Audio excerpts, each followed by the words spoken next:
Fantasy football, RSVP. So let's get right to it with week 14 of the NFL season. The season's just flying by here at Fantasy Football, RSVP.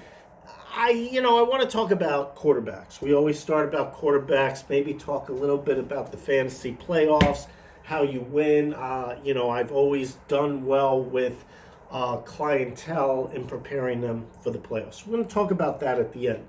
Okay, so first and foremost, I've been talking about Taysom Hill for weeks now. I'm getting comments, and I appreciate all the comments. That's why I have them. Sometimes people say things I believe in, sometimes I don't. It's an open forum. That's why I'm podcasting. That's why I'm asking questions. But I will say, not on the negative side, but people received quite a number of comments about Taysom Hill, that he can't throw. And comments like that. This has been going on for 3 weeks. And, look, I understand people don't follow it. People don't follow college. They don't really know Taysom Hill. The guy can throw. He can throw in college, people are saying it's not like he's a rookie coming out of college. He's been on this team for, he's been on this team, the Saints, for years. Okay? And if you watch the preseason games, and I'm always telling people that the guy can throw. Okay? And now people are starting to see that. I mean, it's okay. I mean, that's why I'm podcasting. That's why I'm on here, to explain these things to people. But the guy is putting up almost 300 yards. 27 out of 37. The guy can throw. And, Michael Thomas is coming on, with him as well. Go deep, go deep. And, I really think that it's a really good play. I mean, they're playing Philadelphia. It's just not their year. And a lot of people want to put it on Carson Wentz, but... and I'm not saying some of those comments aren't justified, but people, forget how good a quarterback he is when he has a strong offensive line, when he has, strong receiver core. And when I say strong, the receiver core was stronger, when you had better receivers. And now they're playing a couple of rookies. Running game isn't as strong. The offensive line for the running game isn't strong. And their defense isn't as strong. And it's easy to put all the blame on Carson Wentz. And Carson Wentz on TV, will sit there and basically talk about, how he's not playing well. So, I mean, it's come from his mouth as well. But, I understand the coach, Super Bowl coach. I understand going for it on 4th and 1 and analytics. But how many times do you have to go for it on 4th and 1 and not make it and justify it to analytics? It's not the same team, okay? Had to let a lot of people go to free agency. It's easy to, put it all on Carson Wentz. And certainly Carson will tell you he's not playing up to his standard. But I think it was a mistake. Personally, I think it was a mistake. Going with Jalen Hurts, putting him in. And he played well when he came in. But, Carson Wentz is still a good game manager. And the team is actually getting healthier. And I think, hey, look, I'm from New York. Okay, I don't talk about the teams I like a lot, but everyone knows I'm a Giant fan. Giant and Jet fan.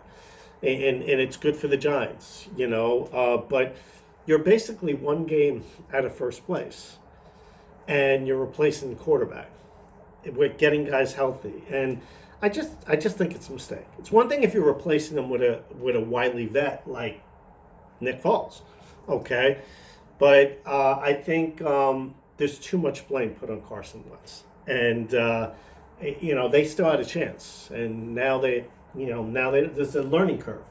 Same with Tua, who I actually really like Tua. I'm a fan of his work, but there's a learning curve with that. We're going to talk about Tua today as well. But I definitely am a fan of Tua. And in that case, I know Fitzpatrick is playing well. I tend to think putting Tua in was the right move. for that. Okay, so just to show you the difference, because the team is playing well and they have a good defense, they have a good running game, they have a good offensive line, and you're going to make that switch anyway. And Fitz is just a 1-year rental, or he's been on the team more than 1 year, but he'll find a home elsewhere. You got to think about the future. So in that respect, I think it was good. But Taysom Hill, the guy's putting up 80 yards running. He might put a rushing touchdown or two in there, and he's looking good. And it's a good team. Okay, so I really like him, but talking about him, he's still available. I mean, how much proof do you have to have? Same with Phillip Rivers. Rivers has been good to me in fantasy for many, many years. Now, he's had a lot of injuries for the Chargers when he played for them, and a lot of things didn't really work out. Towards the end there, a lot of unfair blame, I think, was put on Rivers. Guy could still throw. He's streaky, starting to put up close to 300 yards. And they've had a lot of injuries on their offense. And he's got a new system. And, people, it's not the same Phillip Rivers. It's the same guy. People that say that to me don't watch the games. I mean, this Phil Rivers got the same zip on the ball, as he did 3 or 4 years ago. And I hate when people say that, because Phillip Rivers doesn't need to have a great zip on the ball. Okay? Drew Brees doesn't have the same zip on the ball. All right? And he does pretty well. Okay? And I could say that about a lot of quarterbacks. It's not necessary. They throw a lot of shorter passes. Tom Brady, perfect example.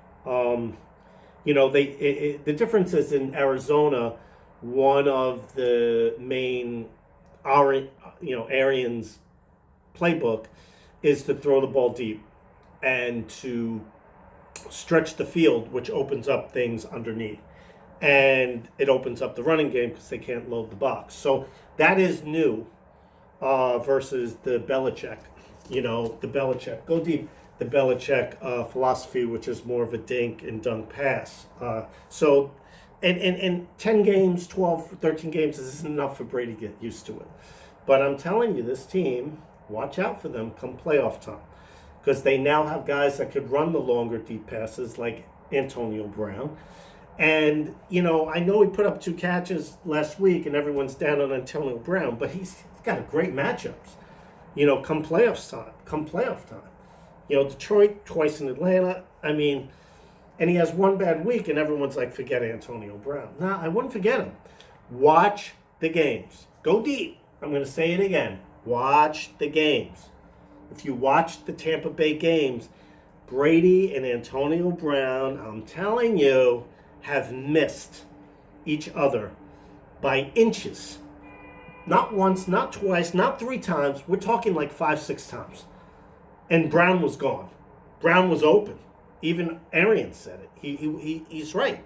He was wide open, and they missed it. And you got to give Brady, a little credit, okay? This is a new system. He's not used to it. Brady can throw the long ball. He just hasn't been asked to do it. Only year he did it was when Moss was on the team. Okay, so they're starting to get closer. I mean, they're just missing. And, so I think that's going to be a great play, as I do.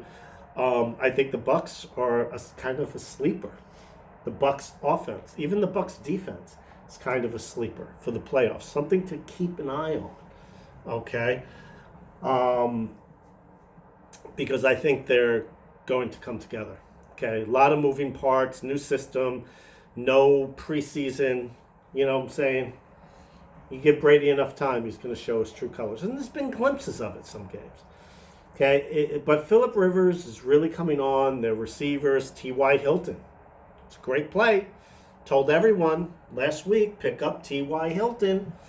Okay, and if you watch the games all year, T.Y. Hilton has missed. First of all, he's had a lot of flags for pass interference called on him. That never shows up in the box score. Watch the games. Go deep. Watch the games. And Rivers has missed on, T.Y. Hilton more than any receiver has been missed on. And I'm talking not even inches, less than inches. I mean, they have just missed. And they're starting to kind of come around the last couple of games. Not just this past game where Hilton put up big numbers, but the week before he had 4 catches for 84 yards. And they're starting to connect big. Watch out for the Colts. One of my sleeper teams in the East. Very balanced team. Good running game. No matter who's running the ball. Good short passing game. Long passing games coming off. Rivers is looking better. Defense has been good for years. Watch out for the Indianapolis Colts. Okay? As far as running backs are concerned, Wayne Gallman, been talking about him for weeks. Nobody, is really nobody's giving the Giants any credit. And I love it because I'm a Giant fan. Okay?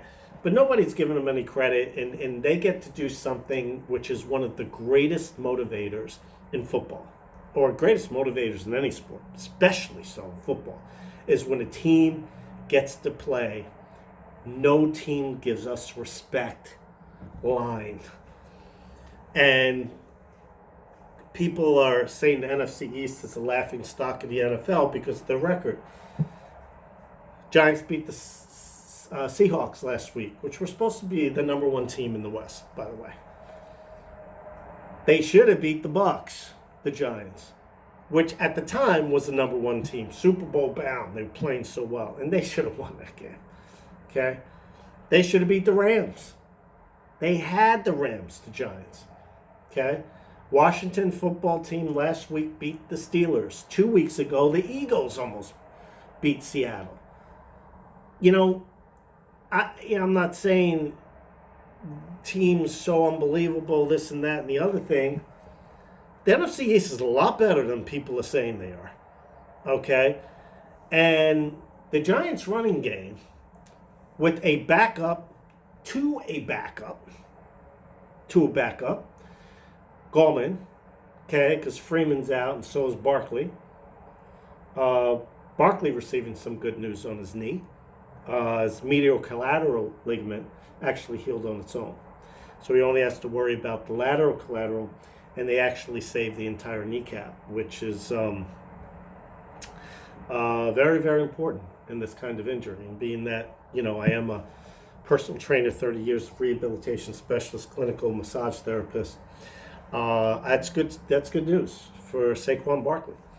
Now, as far as Wayne Gallman's concerned, Giants are looking good. And, a lot of people that don't know the statistics, and here's another thing.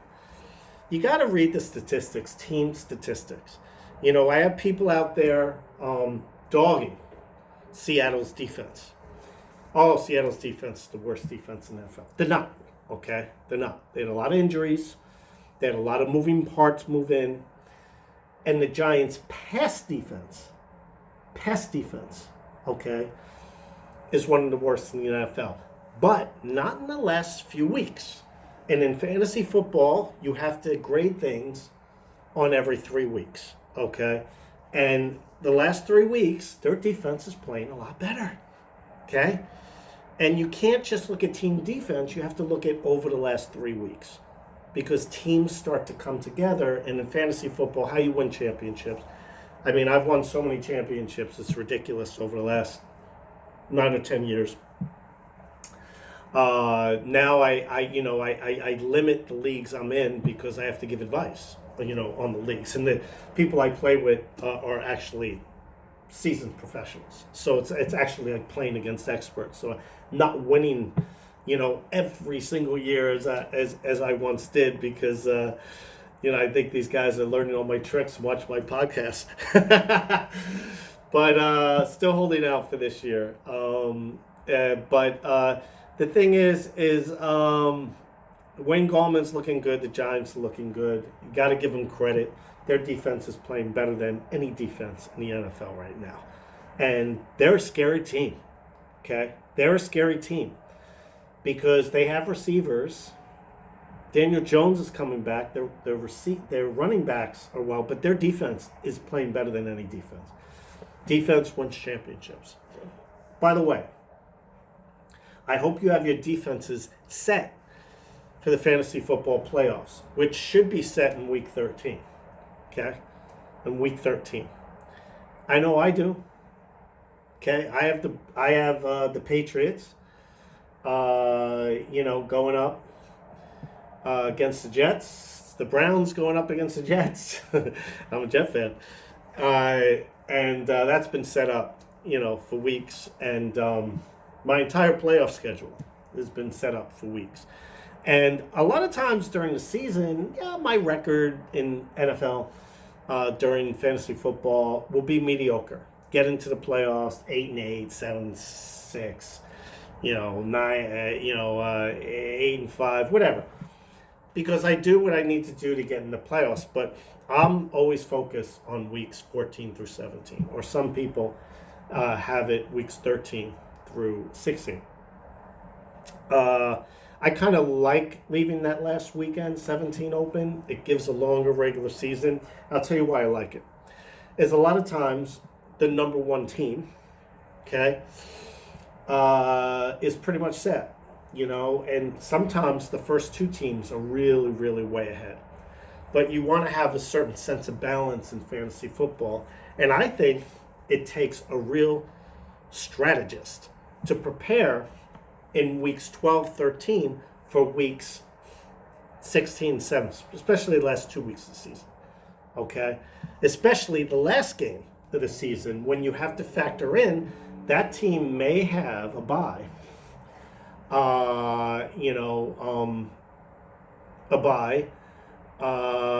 and more than a bye, that team may have the best record, is better said, by a few games.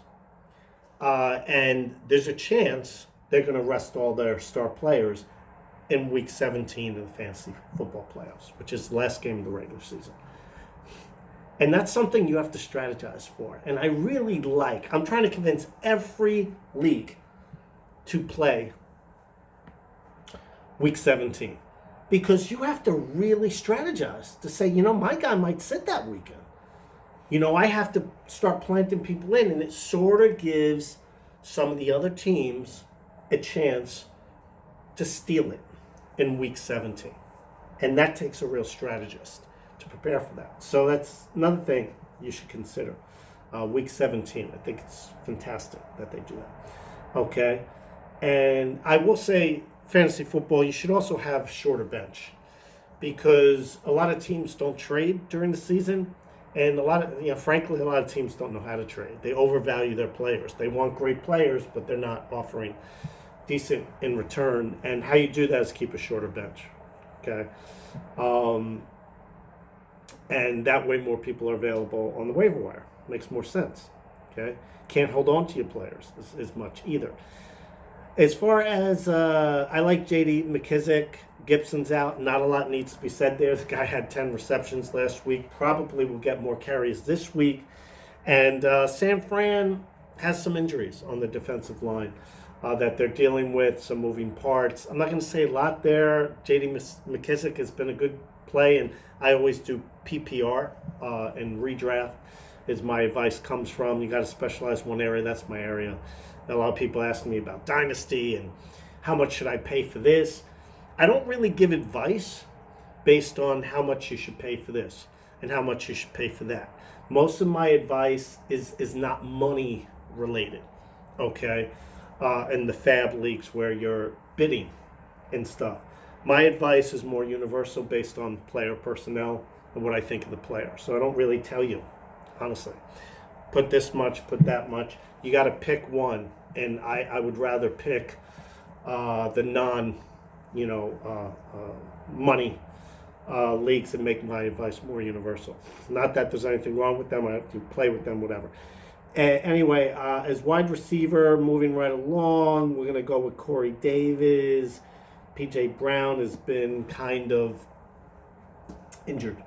and banged up, and a lot of times this time of year, I really like the trend on Corey Davis. The guy seems to be coming on every great chemistry. I mean, this isn't the first week I'm recommending Corey Davis. I know people think he's boom or bust, but I really think Brown's playing with injuries, and now Corey Davis' numbers are getting so high that I think he's at least good for 8 to 9 receptions a game for almost 100 yards and maybe a touchdown. Even when Brown's in there, I just really like what's going on there. That I thought they would include, as did a lot of people, the tight end a little bit more.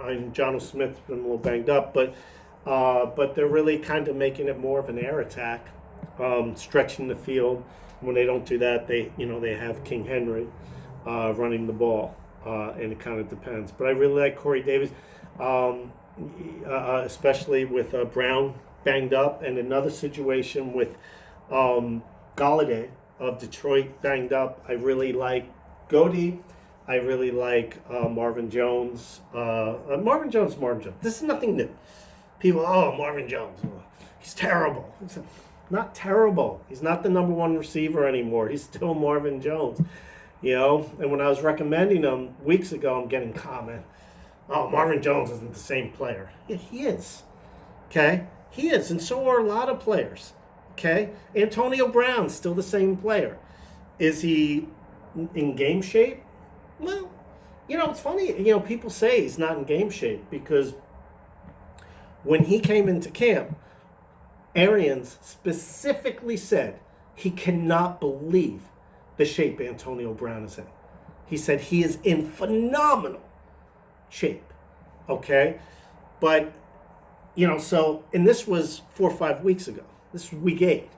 Okay, week 9 or week 8 is when he was, signed. And this is 4 or 5 weeks later. The guy's in shape. It's just more of a matter of timing with the quarterback. It's not quite used to it. You got Brady again trying to get used to throwing the deep ball. And they've just missed. You will see Antonio numbers. He'll be in my lineup, believe me. Okay, unless I have a better player, he'll be in my lineup. Okay, it's got one of the softest schedules, and I don't think Evans is going to hold up. He's already banged up his hamstring again for the 100th time, even though I like him as a player. Guys break down the end of the season. Okay. So I really like Marvin Jones. Marvin Jones. I ain't got to go into it. Marvin Jones is Marvin Jones. Okay? With Galladay out, you got to put Marvin Jones in. Okay? It's just that simple. I really like what's going on with him. And the volume's going to be there. Green Bay. Volume's going to be there. Okay? Put Marvin Jones in. All right? If Galladay's hip, we'll see if Galladay's out, going on with that. As far as tight ends, how about Eric Ebron?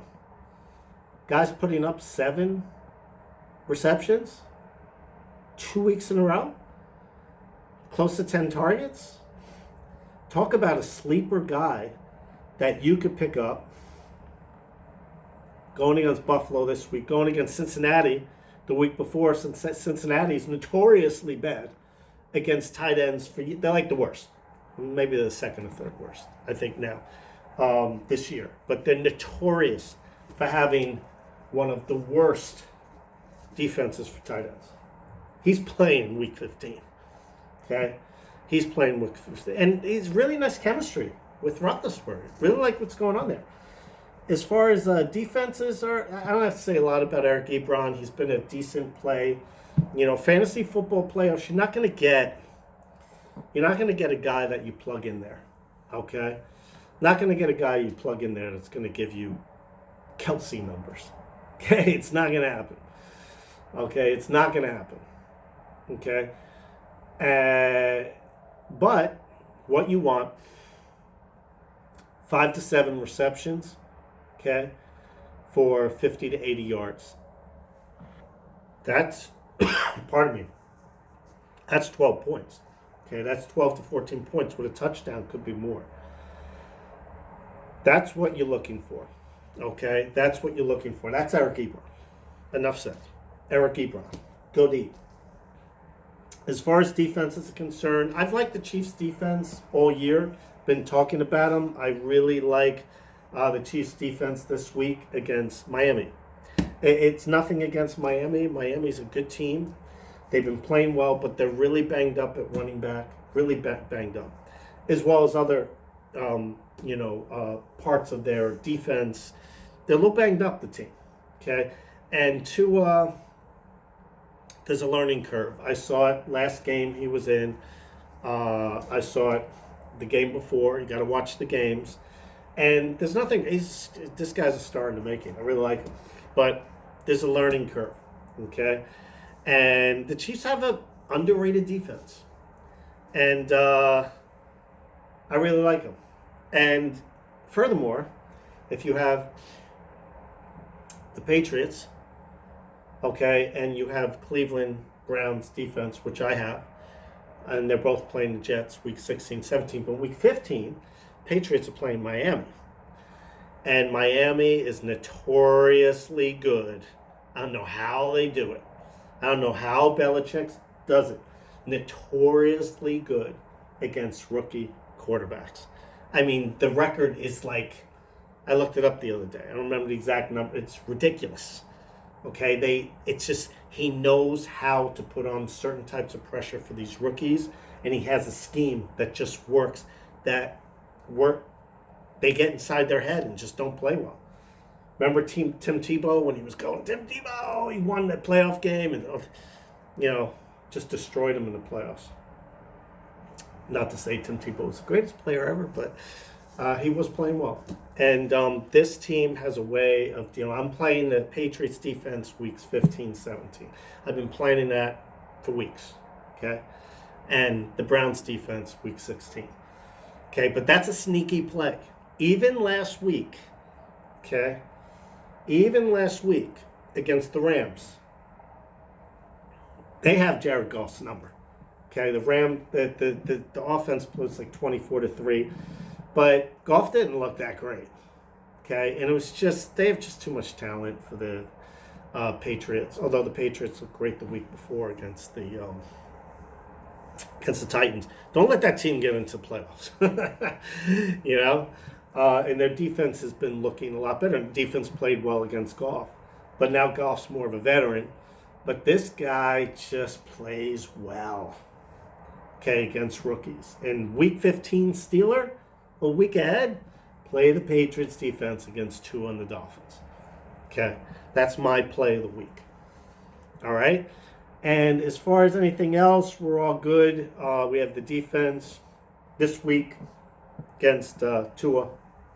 I like this, and I like Will Lutz at Philadelphia, assuming the weather's okay. Just double check the weather, and always double check the weather. It's amazing how many fantasy football people don't check the weather.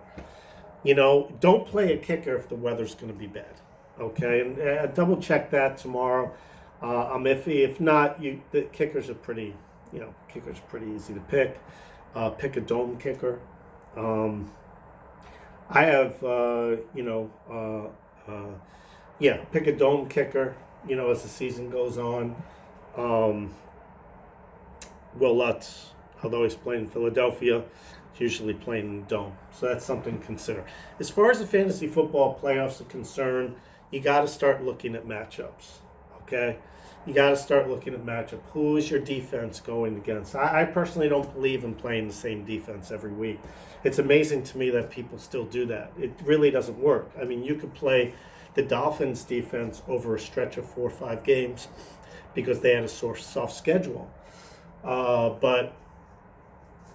And you could find blankets of 4 or 5 games, 3, 4 games, things of that nature, where defense comes into play. But anyone that plays the same defense every week, in my opinion, doesn't know what they're doing because it doesn't work. It's been proven, okay? It's been proven. And, I had the Ravens defense. To start the season, they were considered to be the best defense. Now, granted, they've had a lot of injuries, but they were considered to be the best defense. I haven't played the Ravens defense in like 6-7 weeks. In the last 6-7 weeks, they've been one of the worst defenses fantasy-wise.